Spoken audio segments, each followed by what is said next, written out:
It was the quietest sentence my boy ever spoke, and it shattered the world I thought I knew. He came in from his grandparents' house, walked straight up to me and wrapped his little arms around my waist. Then, in a voice so small it was almost a secret, he told me they had a long lunch at a restaurant and he sat outside in the car for the whole time. I just stood there in our kitchen, my blood turning cold. My hands started to shake. But I didn't ask him to explain. I didn't want him to relive a single second of it. I just told him to stay inside. I grabbed my keys and I left. 10 minutes later, I was pulling into the driveway of the house I paid for, the one my parents lived in. I walked right inside. They were just sitting there, relaxed. My mother was tidying up. My father had a drink in his hand. They looked at me like my sudden appearance was a minor interruption to their day. So I made it very simple for them. I said they had one day to pack their things and leave. My mother stopped moving. My father's smile vanished, replaced by a look of pure confusion. He actually laughed, thinking I must be joking. I asked if the story was true. They didn't deny it. My mother said he was being fussy, that he didn't want to go in. My father said it was only a couple of hours that they checked on him. They told me they'd gone to a nice place with my sister and her children. They had a reservation. For 5 people. My son was never part of the plan. That's when my mother said it. She said her other grandchildren were easier. More predictable. That my boy could be a handful. They didn't forget him. They decided he wasn't welcome. They made a reservation for 5 and my son was never on the list. I'd always known my sister was the favorite. They sold their old home to help her start a business that failed. When I asked about it, they said she needed the help and that I was strong enough on my own. So I kept being strong. I paid their bills. I bought them this house and put it in their name. I never asked for anything back. But this wasn't favoritism. This was a level of cruelty I never imagined from them. You do not leave a child alone like that.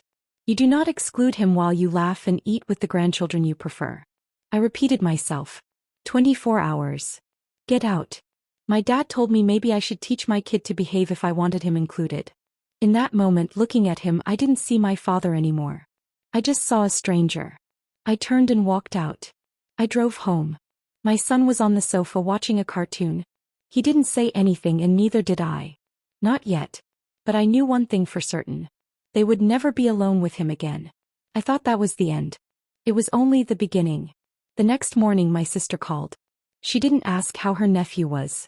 She went straight to yelling, saying I was overreacting and causing drama. My mother had already called her, spinning a new tale where I was the one screaming and making threats. They left out the part about the locked car and the 2-hour lunch. Phone screen lighting up with angry messages. I hung up. Then I made it official.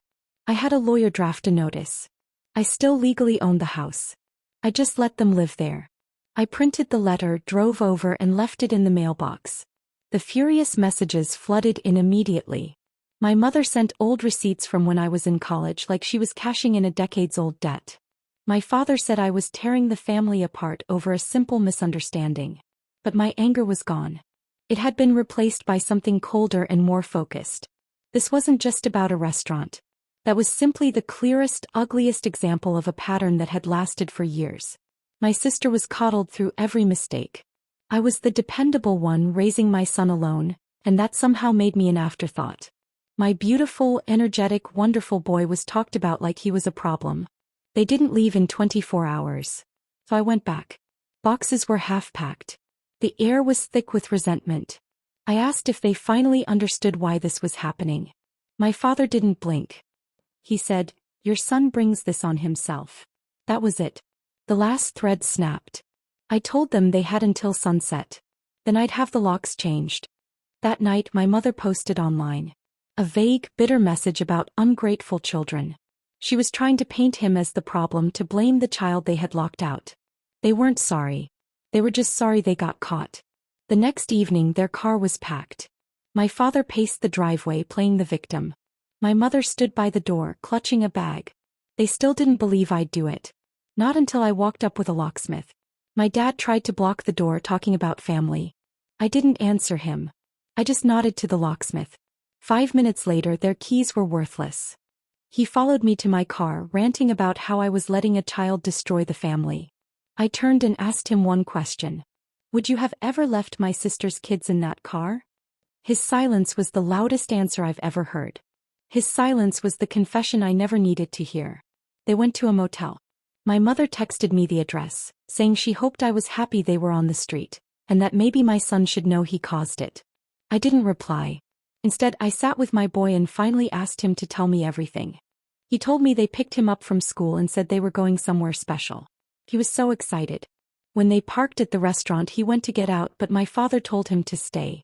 Told him they'd be quick, that this wasn't for him. He watched them walk inside. He waited. He ate some snacks they left. He fell asleep.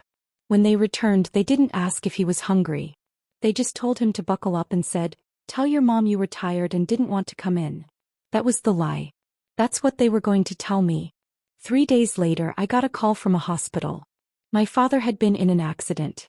His leg was shattered and he needed surgery right away.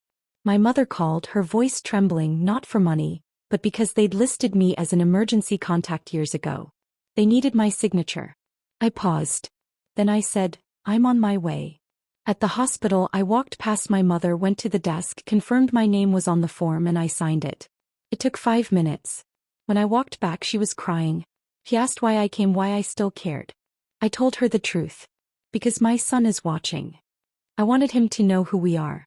We help people even when they don't deserve it. We sat in silence for over 2 hours while my father was in surgery. In all that time, she never once asked about him. Never once. Later, my sister texted me. Just 2 words, "You're pathetic." She hadn't gone to the hospital. She didn't help. She just judged from the sidelines. The next day, I visited my father. He was groggy in pain. I told him I wasn't angry anymore. Not because I forgave him, but because I refused to let his choices hurt me any longer. I told him he had a choice. Keep blaming a child or try to become someone my son might want to know. He just looked at me. For once, he didn't argue. Before I left, I quietly paid the part of the bill their insurance wouldn't cover. Things got quiet for a while. Then 2 weeks later at the store, I saw them. They were just standing there. My son saw them first. He waved. Then he looked up at me and asked, "Can they come over now? I think they miss me." His capacity for forgiveness broke my heart. That night I thought hard. The next day I sent a text. If they wanted to see him, they would come to my home and they would earn it. They showed up that weekend. My father walked with a cane. My mother kept her eyes down. My son greeted them like nothing was wrong. I watched everything. They stayed less than an hour. When they left, my son smiled all day. He didn't know it was a test. More time passed. They didn't push. They waited. Then I heard from a cousin. My sister had gone to them for money, for help, and they had said no. She erupted, accused them of betrayal, and cut them off. I could hardly believe it. Soon after, my father asked to talk. He sat at my table and told me he finally saw it. All the small, unfair choices that added up. Then he said the words I never thought I'd hear. "You were the one who showed up. Not her. And I'm sorry it took me this long to see it." He didn't cry. He just owned it. And that meant everything. It's slow now. Careful. We meet in parks for ice cream. I watch them constantly. My son is happy. He laughs and asks when we'll see them again. So I take one cautious step at a time. I will never forget what they did. That chapter is permanent. But I did let them try to earn a place back.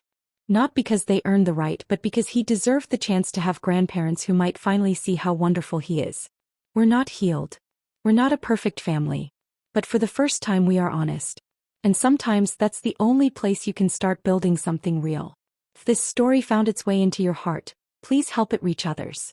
Hit the like button and follow our channel at urbantales_41 for more journeys into the winds of thought that shape our lives.